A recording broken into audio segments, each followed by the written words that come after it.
د رمضان مبارک په میاشت کې دغه آخري جمعه شریک دین کې دو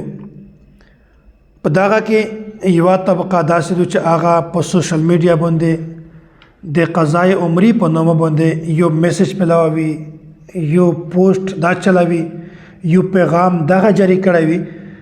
چې کس عادتونه کچیر المنځنه قضا شوی په زندگی کې به دغه قضایي مکه بلکې څلور رکعات المنځ په خاص طریقه باندې وکا بس څلور رکعات د تو کافی دی دغه ټول منځ د پورا حالانکه دا باطله خبره دو د حقیقت سره هیڅ تعلق نشته از ځون ما گمراه کوي په دا باندې ان شاء الله ز دلایل مخکې درته بیانوم نو کچیره هر توسته د قضای عمرې په نوم باندې پوسټ روشي نو خپل ما کسي بغیر به قتل نه نظر انداز کوي مخته بل چاته مالږي کچاته دغه خبره اطلاع ورکوي بیا دغه ویډیو دا پیغام یې کس ته ورلږي دا پیغام یې انسان ته ورسوه چې کسه دا چرماکه دغه شریعت کې هیڅ حیثیت نشته په دا باندې مستقل دلایل درته بیانوم په دا باندې کسي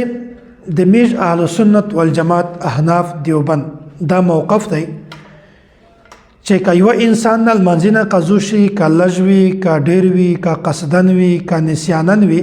دغه انسان باندې دغه منځي قضوي ضروری دي دوه فرقې نور دي بعض خلق د افراط شکار دي بعض تفرید شکار دي زنه دا وی چې په دا کې اهل حدیث غیر مقلدین دا شامل دي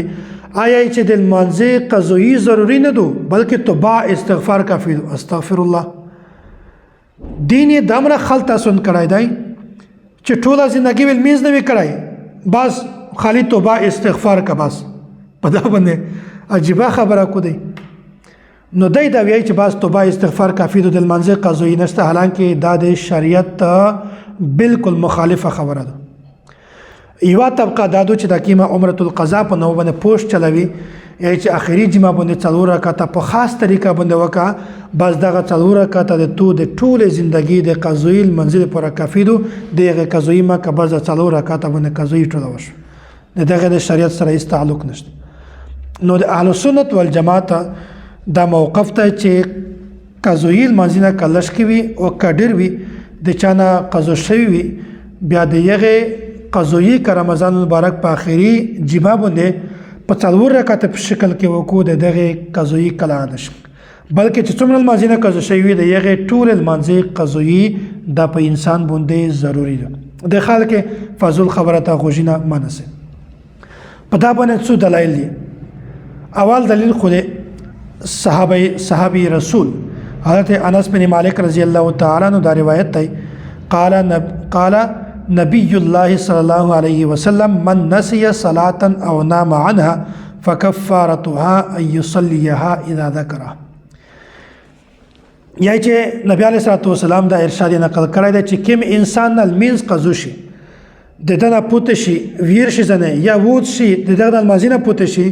به چې کله دایر بردور شي د تلمیذ ور پزړ شي د دغه منځ قضوی په دا کې مخته تفصیل لای چې بهر داس وخت چې هغه وخت مکرو نه وي دغه روایت نه دا خبره ثابتې چې کله المنز دغه قضو شي کا قصدن وي کا په ویر سره دغه قضو شي یا څه مسله وي دغه قضوی بهر حال په هر صورت کې ضروری ده په دا باندې یو بزرگ دی امام نووي رحمت الله علیه فرمای فيه وجوب قضاء الفريضة الفائتة سواء تركها بعذر كنوم ونسيان او بغیر عذر یا چې دغه روایت نه دا خبره ثابتېږي چې کله یو انسان منځنه قضا شوی اکا د عذر دی وجنوي که بغیر د عذر دی وجنوي یا چې په هر صورت کې دغه منځي قضوی ضروری ده دوم دلیل حضرت عبد الله بن مسعود رضی الله تعالی عنہ فرمای چې ان المشرکین شغلوا رسول الله صلی الله علیه وسلم ترجمه درته بیانوم مشرکین د غزوه خندق په موقع باندې نبی علیه الصلوۃ والسلام د څلور منځنه منک بیا نبی علیه الصلوۃ والسلام شپه تیر شول ډیر وخت تیر شو بیا په بعد حضرت بلال رضی الله تعالی عنہ ته حکم وکړ چې اذان وکړه چې مینځ وکړي بیا فامر بلالا فاذن ثم اقام فصلى الظهر حضرت بلال رضی الله تعالی عنہ اذان وکړه بیا اقامت وکړه بیا د مشپشین منځ وکړه بیا اقامت وکړه د مزدګر منځ وکړه بیا اقامت وکړه د مرشوم بیا اقامت وکړه د مخستان په دغه رنګ پیغمبر علیه الصلاۃ والسلام د دغه منځي قضایي کړی. بهرحال نور ډېر زیات روایت دي دغه باره کې امام بخاری رحمت الله علیه فرمایي من ترک صلاة واحده 20 سنه لم يعد الا تلك الصلاة الواحده. یعنی چې کوم یو انسان هغه چې د یغنا ډېر زیات منځنه قضا شوی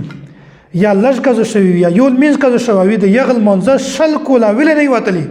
یا چې بیا وه د یغل منځ قضایي کې د یغ قضایي ضروري ده. په دا کې دا یوه طبقه چې کوم اهل بدعت باطل دا خبره بیانوي چې قضای عمرې دو 4 رکعته په خاص طریقه باندې دغه یو روایت بیان کړی دی. حدیث دا خبره بیان کړی دو من قضا صلاة من الفرائض في آخر جمعة من شهر رمضان كان ذلك جابرا لكل صلاة فائتة في عمره الى 70 سنه.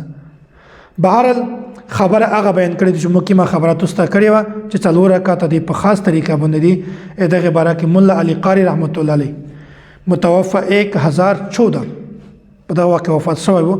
دا فرمایي باطل قطعا دغه روایت بالکل باطل ده. کیوں ویلې لانه مناقض للاجماع ځکه چې دغه روایت د اجماع خلاف ده على ان شيء من العبادات لا يقوم مقام فائتة سنوات. یا چې یو عبادت د قائم مقام نشي جوړېدلی د ډېرې کولې د عبادت د لمانځه. یو انسان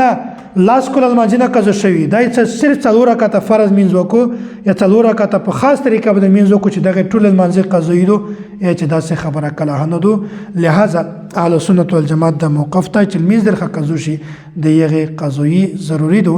د خلک مسجینا د خلک خبره په دا باندې خپل دماغ خپل غوژینه د مخربوي. الله تعالی د میستوس ټول ته د صحیح دین سمجھ نصیب کو. واخر دعوانا ان الحمد لله رب العالمین.